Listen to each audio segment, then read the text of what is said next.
अगर तुम सोच रहे हो कि तुम्हारे स्कूल टीचर तुम्हारे फिजिक्स प्रैक्टिकल एग्जाम में हेल्प करेंगे और या फिर तुम्हें वहां पे सिर्फ एक्सपेरिमेंट लिखना होता है, तो रुक जाओ।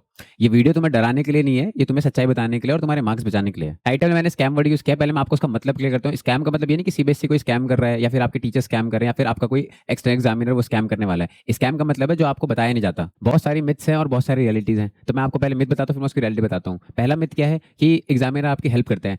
उसकी रियलिटी क्या है, एग्जामिनर कोई हेल्प नहीं करते, वो आपको ऑब्जर्व करते हैं। मिथ नंबर 2 क्या है कि वाइवा बहुत इजी होता है। वाइवा इजी होता है लेकिन वो कॉन्फिडेंट बच्चों के लिए इजी होता है। मिथ नंबर 3 है कि प्रैक्टिकल के जो मार्क्स होते हैं वो पहले से डिसाइडेड होते हैं और आपके फाइल देके ही पूरे मार्क्स आ जाते हैं। फाइल आपका एक सपोर्ट सिस्टम होता है, बाकी जो आपका वाइवा होता है वो आपको ये चेक करता है कि आपको बेसिक नॉलेज है कि नहीं है। अब मैं तुम्हें बताता हूँ रियल प्रैक्टिकल एग्जाम होता कैसा है।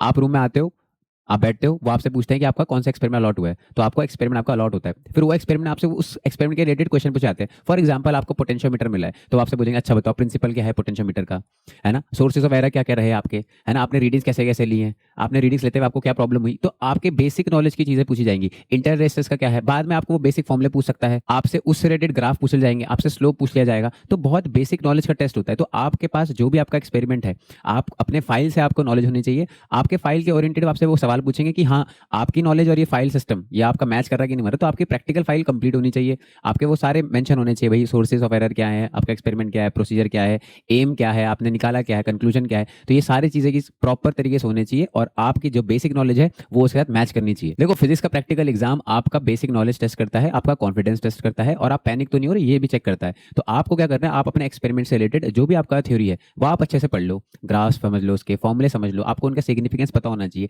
डिफरेंसेस क्या है। जैसे मान लो कि पोटेंशियोमीटर वोल्टमीटर में क्या डिफरेंस है, अगर किसी का पोटेंशियोमीटर आता है तो ये आपको रिलेटेड अच्छे से पता होना चाहिए। बाकी आप एक दो टॉपिक उसके साइड वाइज अपने एक दो टॉपिक बिल्कुल स्ट्रांग रखो, क्योंकि कई बार ऐसा होता है कि अगर आप बिल्कुल स्टक हो जाते हो तो एग्जामिनर आपसे पूछता है कि भाई तुम बता दो भाई तुमने क्या पढ़ रखा है ना। तो आप अपनी साइड से भी बोल सकते हो हाँ सर मेरे ये 2 चैप्टर कंप्लीट है अच्छे से, तो आप वो बोल के फिर आप वो भी आंसर कर सकते हो। तो एग्जामिनर भी आपकी हेल्प करते हैं, उन्हें भी पता होता है कि बच्चे भैया पैनिक कर रहे हैं इस समय ना, बोर्ड सर पे हैं, तो वो भी आपकी थोड़ी हेल्प तो करते हैं। लेकिन आपको अपनी साइड से अपना एक्सपेरिमेंट, उसकी थ्योरी और एक दो टॉपिक अपने अच्छे से तैयार करने हैं। तो प्रैक्टिकल एग्जाम को लेकर आपको घबराने की जरूरत नहीं है। आप अपना एक्सपेरिमेंट अच्छे से लिख लो, अपनी फाइल बड़े अच्छे सुंदर तरीके से तैयार कर लो और उसके रिलेटेड जो भी थ्योरी है ना वो आपको अच्छे से आनी चाहिए, आप एक्सप्लेन कर सको कॉन्फिडेंटली। और अगर कुछ नहीं आता तो ना बोलने की हिम्मत भी होनी चाहिए कि नहीं सर मुझे ये नहीं आता, हाँ बट मैं ये जरूर बता सकता हूँ, है ना, ये होना चाहिए। और आपको कोई और चीज़ अगर परेशान करे तो आप मुझे कॉमेंट में बता देना, मैं हूँ तुम्हारे साथ। All the very best.